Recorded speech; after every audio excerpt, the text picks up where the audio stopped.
Hello hello hello बच्चों, कैसे हो? तो बच्चों, आपकी सबकी तैयारी अच्छे से चल रही है? तो बच्चों, आज मैं आपको कराऊंगा 30 मिनट में chapter first complete class 10th का साइंस का। चैप्टर का नाम बच्चों रासायनिक अभिक्रिया एवं समीकरण। ठीक है बच्चों। देखो बच्चों, सबसे पहले मैं आप सभी को बता दूं रासायनिक क्या होता है, मतलब रासायन क्या होता है। बच्चों, जो मतलब हम कुछ ना कुछ परिवर्तन होता रहता है किसी अभिक्रिया में या किसी पदार्थ में, जो भी परिवर्तन होता है उसको तो बच्चों बोलते हैं हम रासायनिक अभिक्रियाएं। भाई जैसे तुम खाना खा रहे हो तो उसका पाचन हुआ, पाचन होने के बाद में तुम्हें ऊर्जा मिली, तो क्या हुआ बच्चों, एक अभिक्रिया हुई। उसको हम क्या बोल रहे हैं बच्चों, रासायनिक अभिक्रिया बोल रहे हैं। भाई जैसे गन्ने के रस से क्या बन रहा है बच्चों, सिरका बन रहा है, तो वो भी क्या हो रहा है बच्चों, एक परिवर्तन हो रहा है। ठीक है भाई। मतलब गन्ने का रस से क्या बना भाई, सिरका बन गया। और भाई अदर चीजें, भाई दूध से दही बन जा, तो ये भी बच्चों एक परिवर्तन हो रहा है। उस परिवर्तन को हम किसका नाम दे रहे हैं बच्चों, रासायनिक अभिक्रिया का नाम दे रहे हैं। लेकिन बच्चों, चैप्टर का नाम है रासायनिक अभिक्रिया। रासायनिक अभिक्रिया तुम्हें सबसे पहले पता होना चाहिए रासायनिक अभिक्रिया क्या होती है। अगर तुम्हारे एग्जाम में पूछ लिया जाए रासायनिक अभिक्रिया क्या होती है, बच्चों देखो चैप्टर से ही तुम मतलब हेडिंग से ही कर सकते हो सब कुछ। रासायनिक अभिक्रियाएं। तो बच्चों रासायनिक अभिक्रिया क्या होती है? भाई रासायनिक अभिक्रिया होती है जब कोई रासायनिक परिवर्तन होता है, उस परिवर्तन को हम नाम देते हैं बच्चों रासायनिक अभिक्रिया। तो लिख लो भाई, जब कोई रासायनिक परिवर्तन होता है, परिवर्तन होता है तो उसे रासायनिक अभिक्रिया कहते हैं। रासायनिक अभिक्रिया कहते हैं। बच्चों मैं बोल बोल कर लिख रहा हूं, इसका मतलब है तुम्हें यहां पर देख कर नहीं लिखना, अपने आप लिखना बस जो भी मैं आपको बोल रहा हूं। ठीक है बच्चों। तो उसको हम क्या बोल रहे हैं बच्चों, रासायनिक अभिक्रिया बोल रहे, जो भी परिवर्तन हो रहा है भाई। ठीक है बच्चों। फिर आता है बच्चों हमारा रासायनिक समीकरण, कि भाई रासायनिक समीकरण क्या होता है क्या नहीं। तो बच्चों आप सभी को पता होगा रासायनिक अभिक्रिया को लिखना ही रासायनिक समीकरण कहलाता है। भाई जो भी हम रासायनिक समीकरण लिख देते हैं, भाई जैसे ये है, जैसे भाई रासायनिक समीकरण, रासायनिक रासायनिक समीकरण। तो बच्चों रासायनिक समीकरण क्या होता है? रासायनिक समीकरण होता है बच्चों जो अभिक्रिया को हम लिख देते हैं कम शब्दों में। भाई कोई भी अभिक्रिया है, जैसे मैग्नीशियम का रिबन है भाई, मैग्नीशियम का Mg है भाई, Mg की ऑक्सीजन से क्रिया करो तो क्या बन जाएगा बच्चों, MgO बन जाएगा, मैग्नीशियम ऑक्साइड बन जाएगा। तो बच्चों हमने क्या करा, इसे कम शब्दों में लिख दिया, इसको ही हम क्या बोल रहे हैं बच्चों, रासायनिक समीकरण बोल रहे हैं। क्या बोल रहे हैं बच्चों, रासायनिक समीकरण। ठीक है भाई। भाई जैसे कोई भी मतलब किसी अभिक्रिया को अपने शब्दों में लिखना ही क्या कहलाएगा बच्चों, रासायनिक समीकरण कहलाएगा भाई। किसी अभिक्रिया को लिख लो भाई, किसी अभिक्रिया को अपने शब्दों में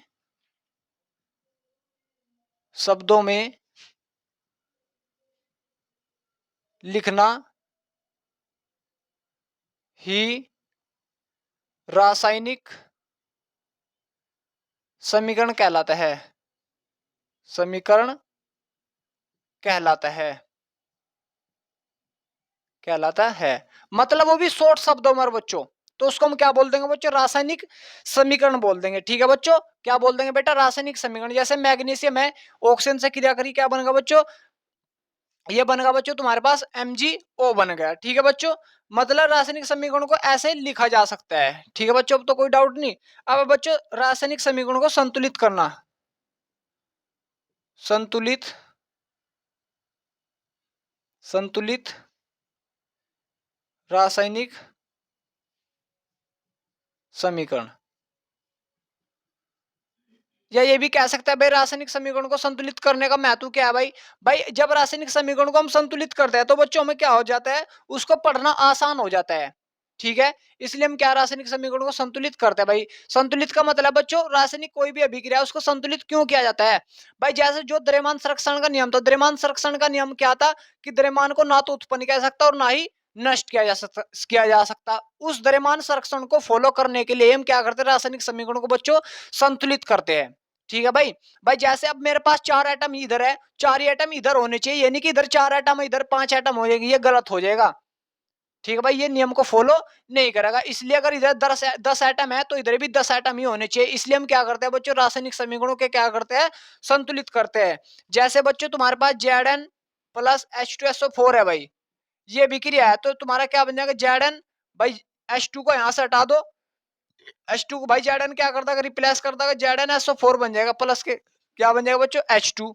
तो अब ये रिएक्शन बैलेंस है। इसका मतलब क्या है, Zn इधर कितना है, एक, इधर भी एक ही है Zn, SO4 इधर, H2 इधर। तो मतलब जिधर इतने एटम होने चाहिए उधर ही इतने एटम होने चाहिए, यानी कि इधर एटम 4 हो गए उधर 10 हो गए, ये गलत हो जाएगा।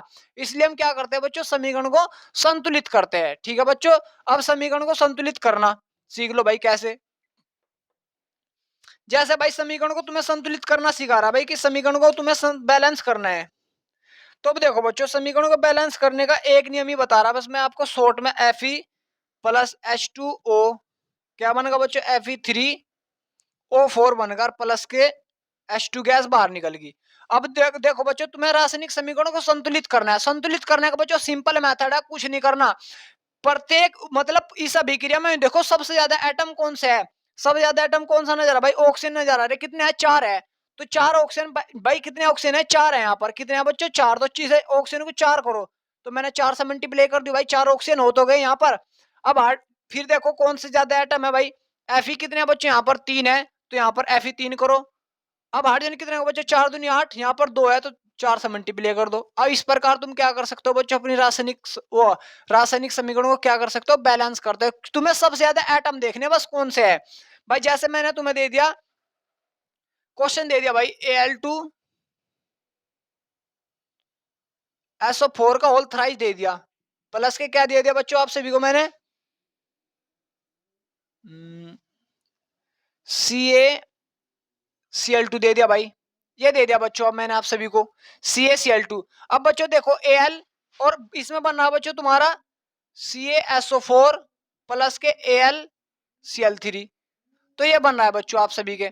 अब देखो बच्चों, इसमें सबसे ज्यादा आइटम Al कितने हैं, 2 है, तो Al कितने यहाँ पर, 1 है, तो 2 से मल्टीप्लाई कर दो भाई। अब Cl कितने हो गए बच्चों, 6 हो गए, तो Cl 6 करने के लिए बच्चों मुझे 3 से मल्टीप्लाई, 3 दूनी 6 हो जाएंगे। कैल्शियम कितने हो गए, 3, तो 3 से मल्टीप्लाई यहाँ पर। अब तुम्हारी रिएक्शन पर एक बैलेंस होगी, देख सकते हो। मतलब सबसे ज्यादा आइटम देख लो बस कौन सा है कौन सा नहीं। ठीक है बच्चों, हो गया, उतारो इसको यहाँ तक।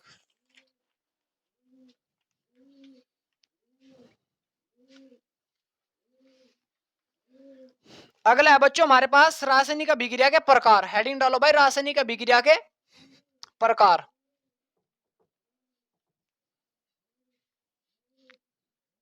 रासायनिक अभिक्रिया के प्रकार, रासायनिक अभिक्रिया के प्रकार। तो बच्चों रासायनिक अभिक्रिया कई प्रकार की होती है, हमें लिख लो कौन कौन सी होती है भाई। सबसे पहले संयोजन अभिक्रिया, संयोजन अभिक्रिया।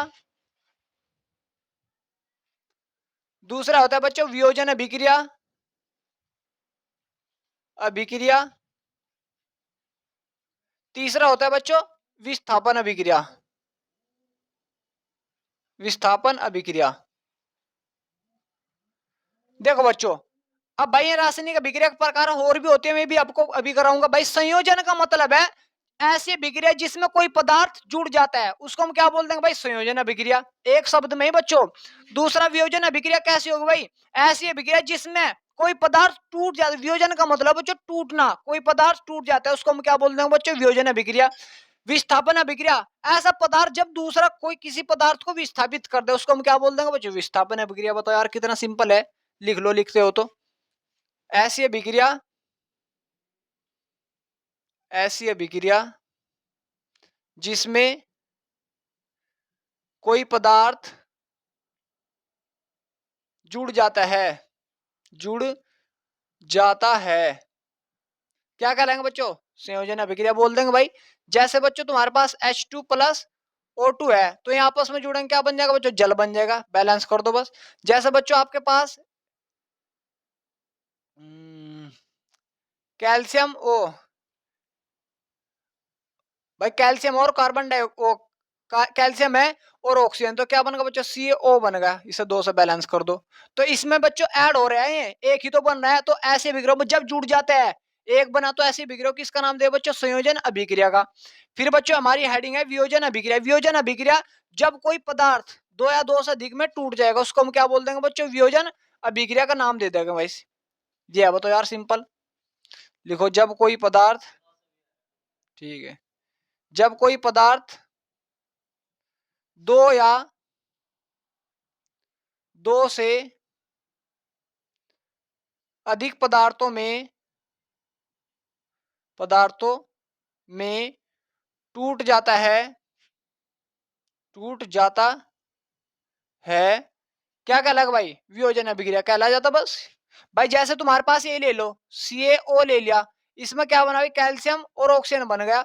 बैलेंस कर दो 2 से मल्टीप्लाई, बस ये बैलेंस हो गया तुम्हारा। मतलब तुम देखो ये CaO किस में टूट गया? 2 में ही टूट गया, नहीं टूट गया, तो इसलिए हम इसको क्या बोले बच्चों? वियोजन अभिक्रिया बोले भाई। इसमें मतलब कोई पदार्थ, भाई कोई पदार्थ दो या दो से अधिक में टूट जाएगा उसको हम क्या बोल देंगे बच्चों? वियोजन बोल देंगे। विस्थापन, विस्थापन का मतलब जब कोई पदार्थ दूसरे पदार्थ को विस्थापित कर देता है उसको हम क्या बोल देंगे? विस्थापन अभिक्रिया। जब कोई पदार्थ अन्य पदार्थ को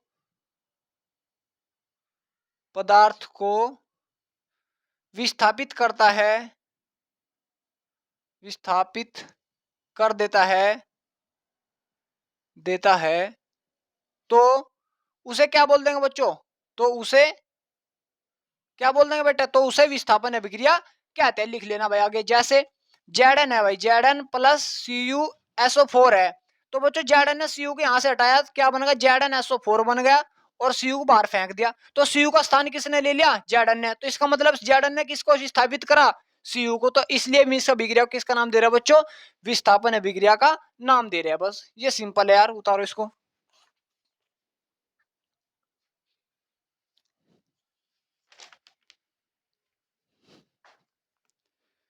ठीक है भाई, कोई डाउट तो नहीं अब तक बच्चों? हो तो बताओ यार, मुझे अभी समझा दूंगा दोबारा। यानी कि वन शॉट का मतलब ये नहीं कि यार तुम मतलब पूछने की नहीं मेरे से। चलो अगली हेडिंग डालो।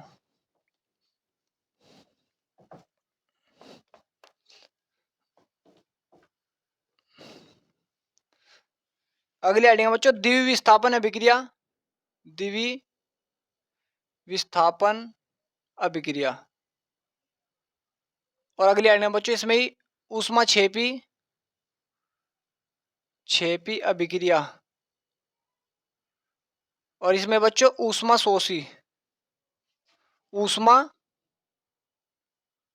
शोषी अभिक्रिया। अब तुम ध्यान दो भाई बच्चों, सारे यहाँ पर ध्यान दो भाई, कुछ नहीं है यार बच्चों, कुछ भी। द्विवीय विस्थापन का मतलब भाई विस्थापन तो समझ में, जब एक पदार्थ दूसरों को विस्थापित करता, बस 2 बार विस्थापित हो रहे हैं यहाँ पर। अब ये है भाई, यहाँ पर ध्यान दो भाई, ये वाला बंदा है, ये वाला बंदा है, तो ये वाला इसके स्थान पर चल जाए, ये वाला इसके स्थान, मतलब एक दूसरे का स्थान चेंज हो गया। तो दो ही तो पदार्थ आपस में विस्थापित हो रहे हैं। तो जब दो पदार्थ आपस में विस्थापित होते हैं बच्चों, उसको हम क्या बोलते हैं बच्चों? द्विवीय विस्थापन अभिक्रिया बोलते हैं। ठीक है बच्चों, ऐसी अभिक्रिया जिसमें दो बार विस्थापन होता है, 2 बार विस्थापन होता है, द्विवीय विस्थापन अभिक्रिया कहलाती है। बस लिख लेना यार, द्विवीय विस्थापन अभिक्रिया कहलाती है। जैसे भाई ZnO प्लस CaCl2 है भाई। अब बच्चों Zn ने इसको हटा दिया तो क्या बन गया? ZnCl2 बन गया, प्लस कैल्शियम किसके स्थान पर आएगा? Zn के। अब देखना भाई, Ca ने किसका स्थान लिया? Zn का। Zn ने किसका स्थान ले लिया? Ca का। तो मतलब एक्सचेंज हुए नहीं हुए, एक दूसरे का स्थान बदल दिया। तो ऐसी अभिक्रिया को किसका नाम देते हैं बच्चों? हम द्विवीय विस्थापन अभिक्रिया का नाम देते हैं बस यार। ठीक है भाई। ऊष्मा क्षेपी अभिक्रिया, ऊष्मा क्षेपी अभिक्रिया कैसी होगी भाई? इसका एक एग्जांपल और लू क्या भाई? चलो देखो एक एग्जांपल और ले रहा हूं मैं इसका द्विवीय स्थान। जैसे भाई Na2SO4 है प्लस के BaCl2 है भाई। तो बच्चों क्या होगा? Na के स्थान पे Ba जाएगा, Ba के स्थान पे Cl2 जाएगा, तो BaCl2 बन गया, और यहाँ पर आ जाएगा बच्चों NaCl। तो बच्चों देखो Na के स्थान पर क्या आ गया? Ba आ गया, और Ba का स्थान पे क्या आ गया, N आ गया, तो इसका मतलब द्विविस्थापन हो रहा है। बैलेंस कर दो, 2 से मल्टीप्लाई कर दो, बस तुम्हारी बैलेंस होगी। तो इस प्रकार कर सकते हैं बच्चों हम। BaSO4 आ गया, BaSO4।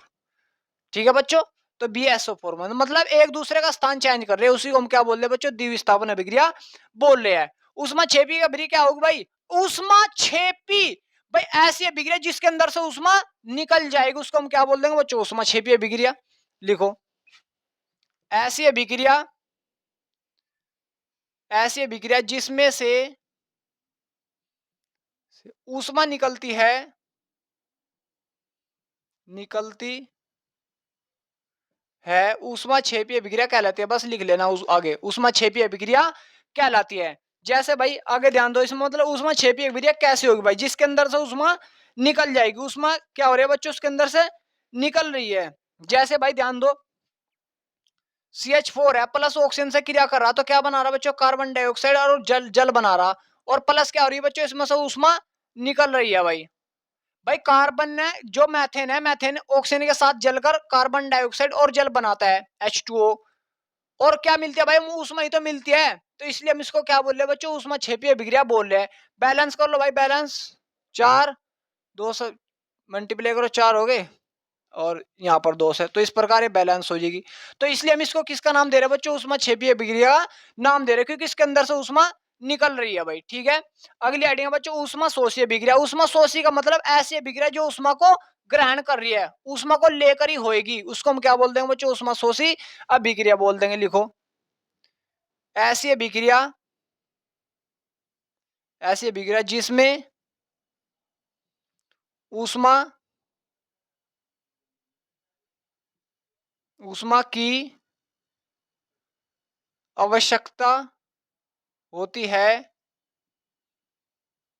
होती है, तो उसे क्या बोल देंगे भाई, ऊष्मा शोषी अभिक्रिया बोल सॉरी भाई, क्या बोल देंगे बच्चों, ऊष्मा शोषी अभिक्रिया बोल दें। मतलब इसमें हमें ऊष्मा देनी पड़ती है तभी जाकर होती है, उससे पहले नहीं होती। अगर हम उसमें ऊष्मा नहीं देंगे तो अभिक्रिया नहीं होगी भाई। ठीक है, अगर हम ऊष्मा देंगे तभी हो सकती है। जैसे बच्चों CaCO3 कार्बोनेट है, इसमें हमने ऊष्मा दी तभी होगी बच्चों। क्या बनेगा, CO बनेगा, प्लस के CO2 बन गया। भाई ऊष्मा देनी पड़ रही है हमें अब इसको, जब ऊष्मा देनी पड़ रही है तो हम इसको इसलिए क्या बोल रहे हैं, ऊष्मा शोषी अभिक्रिया बोल रहे हैं बच्चों। ठीक है, उतारो इसको।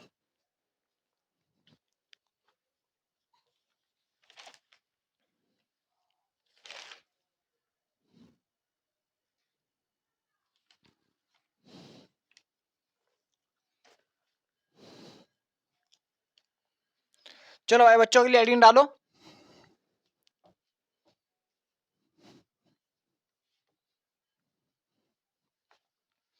अगली हेडिंग है बच्चों तुम्हारे पास अपचयन, अपचयन।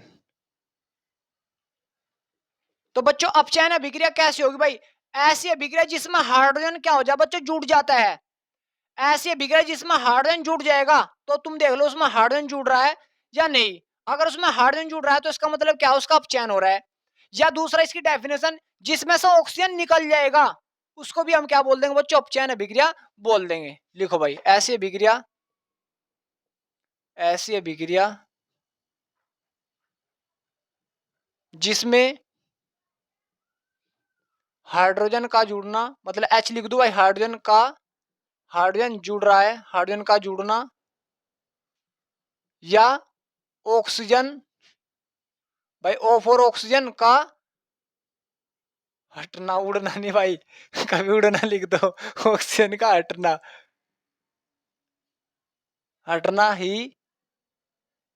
अपचयन अभिक्रिया कहलाती है, अपचयन अभिक्रिया कहलाती है। लिख लेना बस भाई। ठीक है, जैसे अब ध्यान दो भाई, Cu प्लस H2O है भाई। यार ये ना लूं तो कुछ और ले लूं,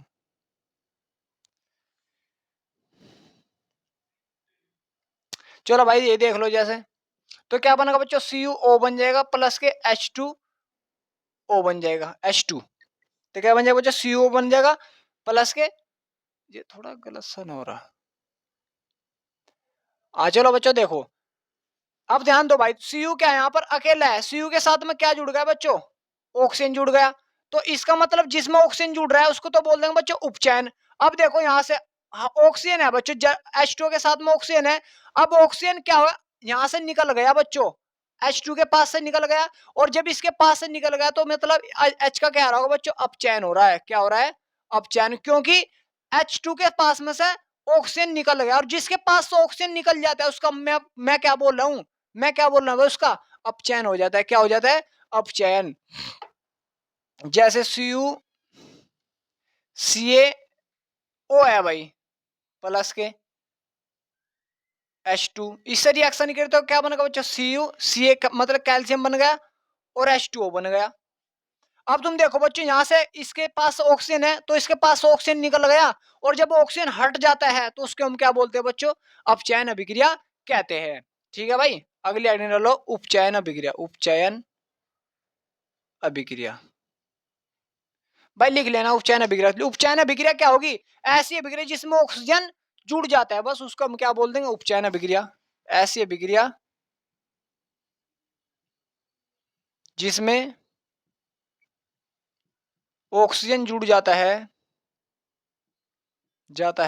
तो उसको क्या बोल देंगे बच्चों, उपचयन अभिक्रिया कहते हैं। जैसे भाई तुम्हारे पास Cu है प्लस के ऑक्सीजन, तो Cu अब अकेला है, Cu के साथ में क्या आ गया बच्चों, वो ऑक्सीजन आ गया, तो इसका मतलब क्या है, इसका उपचयन हो रहा होगा, 2 बैलेंस हो गई। ठीक है, उसको हम क्या बोलते हैं बच्चों, उपचयन अभिक्रिया कहते हैं। क्लियर हुआ बच्चों आप सभी को, मतलब जिसमें ऑक्सीजन जुड़ जाएगा उसको हम क्या बोल देंगे, उपचयन अभिक्रिया कहते हैं। अगली आइटम डालो भाई, चलो।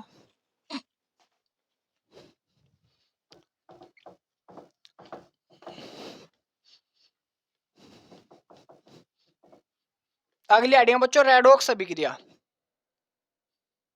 रेडॉक्स अभिक्रिया, इसको बोलते हैं बच्चों हम दूसरा नाम से भी बोलते हैं, उपचयन अपचयन अभिक्रिया से भी। तो बच्चों रेडॉक्स का मतलब है ऐसी अभिक्रिया जिसमें अपचयन और उपचयन दोनों साथ साथ हो जाए। भाई उसमें अपचयन भी साथ साथ हो रहा है और उपचयन भी साथ साथ हो रहा है, उसको हम क्या बोल देंगे बच्चों, क्या बोल देंगे बेटा, रेडॉक्स अभिक्रिया। लिखो, ऐसी अभिक्रिया, ऐसी अभिक्रिया जिसमें अपचयन व उपचयन दोनों साथ साथ हो, साथ साथ हो, तो उसको हम क्या बोल देंगे बच्चों, रेडॉक्स अभिक्रिया क्या देंगे, लिख लेना भाई आगे। ठीक है बच्चों, जैसे अब ध्यान दो भाई, Zn plus CuO, Zn plus SO4, ये ले लो भाई। चलो अब देखो बच्चों, Zn ने रिएक्शन करी, क्या बन गया, ZnSO4 बन गया, प्लस के Cu बन गया। अब तुम देखो बच्चों, यहाँ पर ध्यान दो भाई, ये तो प्लस वाले से हो जाएगा, थोड़ा इसको हटा देता हूं भाई मैं। भाई CuO ले लिया मैंने, तो अब देखो भाई Zn कहाँ गया, Zn कहाँ गया, Cu के स्थान पर जा लिया ऑक्सीजन, तो बच्चों Zn में क्या होगा, ऑक्सीजन ऐड हो गया, और जिसमें ऑक्सीजन जुड़ जाता है उसको हम क्या बोलते हैं बच्चों, उपचयन। उपचयन, और प्लस क्या बनेगा, Cu। अब Cu में से, CuO में से क्या होगा, ऑक्सीजन हट गया, तो उसका क्या हो रहा होगा, अपचयन। तो इसमें दोनों साथ साथ हो रहे भाई, अपचयन भी और उपचयन भी, क्योंकि इसमें से ऑक्सीजन जुड़ भी रहा है और ऑक्सीजन हट भी रहा है। क्लियर हुआ बच्चों, तो ऐसी अभिक्रिया जिसमें ऑक्सीजन जुड़ जाता है और ऑक्सीजन हट जाता है उसको हम क्या कहने का नाम देते हैं बच्चों, उपचयन अभिक्रिया का नाम देते हैं। क्लियर हो रहा है या नहीं हुआ तुम्हारा। जैसे भाई Zn एक हो ले लो, ZnO है प्लस कार्बन, तो क्या बनेगा बच्चों, Zn प्लस कार्बन बन गया। अब तुम देखो Zn के साथ में क्या है, ऑक्सीजन है, अब ऑक्सीजन यहाँ पर नहीं है तो ऑक्सीजन हट गया, और जहां से ऑक्सीजन हट गया उसको हम क्या बोलते हैं, अपचयन। और कार्बन के साथ में वो ऑक्सीजन जुड़ गया तो उसका मतलब क्या हो रहा होगा, उसका उपचयन। उपचयन, तो इसमें दोनों साथ साथ हो रहे हैं, इसको इसलिए हमेशा क्या बोल रहे हैं बच्चों, अपचयन और उपचयन बोल रहे हैं। ठीक है बच्चों, उतारो इसको।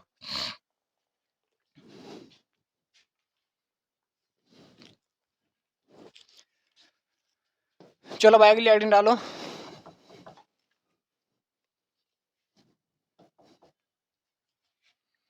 अगले आइडिया है बच्चों, क्या आपने दैनिक जीवन में, क्या आपने दैनिक जीवन में उपचयन अभिक्रिया देखी है। मतलब तुम्हारे से पूछ रहा भाई क्या आपने दैनिक जीवन में उपचयन अभिक्रिया देखी है या नहीं देखी? भाई देखी तो हमने। लोहे पर जंग लग जाता है, लोहे पर जंग लगना ही क्या उपचयन अभिक्रिया है बच्चों। कैसे वो? क्योंकि लोहा नमी के संपर्क में आता है, और जब लोहा नमी के संपर्क में आता है तो उसको हम क्या बोलते हैं बच्चों? इसका मतलब क्या हो रहा है? उसको उपचयन अभिक्रिया हुई है, और उसको इस हेडिंग का नाम देते हैं बच्चों संरक्षण। हेडिंग डालो बच्चा संरक्षण। तो संरक्षण आ जाता है। संरक्षण क्या होता है? लोहे पर जंग लगना ही क्या कहलाता है? संरक्षण कहलाता है। या किसी धातु का नमी के संपर्क में आने से क्या हो जाता है? उस पर कोई परत चढ़ जाती है, उसको हम क्या बोलते हैं बच्चों? संरक्षण बोलते हैं। लिखो, लोहे, जब लोहा, लिखो भाई, जब लोहा नमी के संपर्क में आता है तो उस पर जंग लग जाता है, जंग लग जाता है, जिसे क्या बोलते हैं बच्चों? जिसे संरक्षण कहते हैं। ठीक है बच्चों, जिसको संरक्षण कहते हैं। भाई लोहे पर जो जंग लग रहा है नमी के संपर्क में आने से, उसको हम क्या बोलते हैं बच्चों? संरक्षण कहते हैं। अब इसमें बच्चों दूसरा हम देखते हैं विकृति गंधिता। विकृति गंधिता आपको पता ही होगा भाई। विकृत गंधिता, विकृत गंधिता का मतलब है बच्चों गंध आना। कोई खाद्य पदार्थ, जैसे तुम नमकीन खाते हो भाई, नमकीन खाते हो, और कुछ अदर खाद्य पदार्थ जो खाने वाले पदार्थ है उनको बोलते हैं बच्चों हम खाद्य पदार्थ। तो तुमने कभी कभार देखो, जब तुम दुकान पर जाते हो तो उसमें तो थोड़ी स्मेल खराब सी आती है नमकीन में से।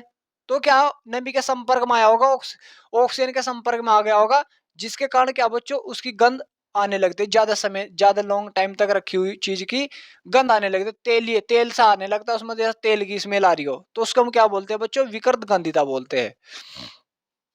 लिखो भाई इसमें, जब खाद्य पदार्थ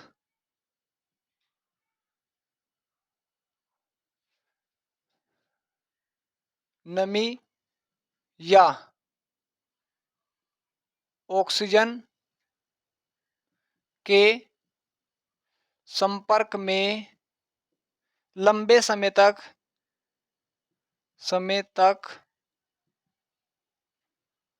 रहते हैं तो उनमें से तेलीय जैसी गंध आने लगती है, गंध आने लगती है, जिसको हम क्या बोलते हैं? विकृत गंधिता कहते हैं। जिसको क्या बोलते हैं बच्चों? विकृत गंधिता कहते हैं। विकृत गंधिता को रोकने को उपाय, जैसे भाई कोई भी खाद्य पदार्थ, उसको जितना भी हो सकेगा बंद बॉक्स में रखो। भाई जो भी अचार वचार है, अचार वचार को तुम बंद बॉक्स में रख दो। चिप्स है, चिप्स को पैकेट के अंदर रखते हैं, उसके अंदर नाइट्रोजन गैस भी डाल देते हैं, तो रोकने के उपाय हो जाते हैं। जितने भी हो सके उसको नमी के संपर्क में ना आने दे, तो फिर क्या होगा? इतना ही सही होगा। ठीक है बच्चों, तो बच्चों हमारा यहाँ तक चैप्टर कंप्लीट हो गया। आप अच्छे से कंप्लीट कर लेना। ठीक है बच्चों।